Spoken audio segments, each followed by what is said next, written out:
Balik po tayo sa mga balita matapos ang idineklarang class suspension dahil po yan sa matinding init ng panahon. Balik eskwela na ang mga mag-aaral kaya naman kanya-kanyang diskarte ang mga magulang para maprotektahan ang kanilang mga anak. Ang iba, nagbabaon pa ng malamig na tubig, siyempre naman, sa kanilang mga anak para maibsan ang init. Madeline Villar Moratillo sa balita. Sa gitna ng mainit na sikat ng araw, hawak ang megaphone, matyagang nagsasaayos ng pila ng mga batang estudyante ang mga miyembro ng Parent Brigade ng Aurora Quezon Elementary School sa Maynila. Ang mga hindi pa kailangan pumasok sa gate, pinapasilong muna nila. Hoy, mga grade 5 na naghihintay ng oras ng pagpasok, doon po kayo sa ilalim ng mga puno, mas malamig po maghintay doon. Ngayong araw lang ulit nagbalik klase sa mga paaralan sa Maynila matapos 2 araw masuspende ang face-to-face classes dahil sa matinding init ng panahon. Ayon sa mga magulang na nakausap ng Net25 News, mabuti na sinususpende ang in-person classes kung masyadong mainit. Tulad yung mga bata na baka mahilo dahil sa init nga ng panahon ngayon. Sa room po wala naman po problema kasi may aircon po sila sa loob. Opo, dito po talaga yung area po pagdating ng outdoor.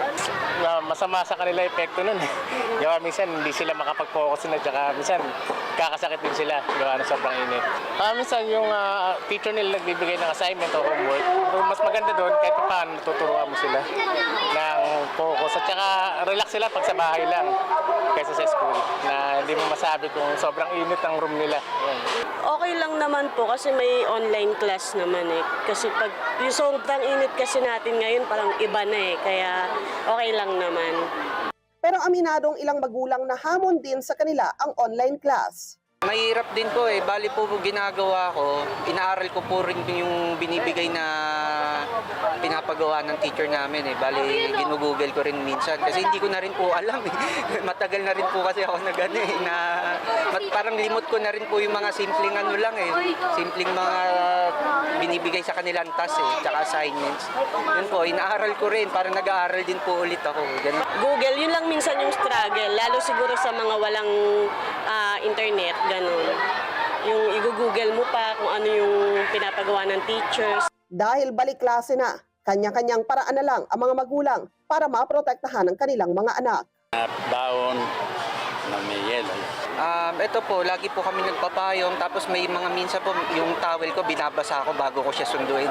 Para po kung sakali, punasa ko yung batok niya kasi mainit po talaga eh, pati yung kamay niya. Tapos pinapainom ko rin po siya ng tubig bago po kami umuwi. Yun, palagi. At saka wet wipes po para kahit paano po mapunasan niya yung mukha. Ito po, kakapunas ko lang po ng wet wipes sa kanya ngayon eh. Para yung mukha niya medyo malamig naman kahit paano. Pinapadalan ko siya ng tubig na medyo malamig. Tapos may electric fan siyang mini electric fan. Dahil sa inaasahang mataas na heat index, suspendidong face-to-face classes sa ilang lugar sa Metro Manila, Calabarzon at Central Luzon ngayong araw. Madeline Villar Moratillo para sa Mata ng Agila.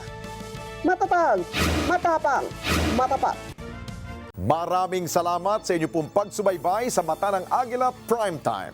Para malaman ang matatag, matapang at matapat na mga balita, i-follow lamang at mag-subscribe sa @Net25 TV.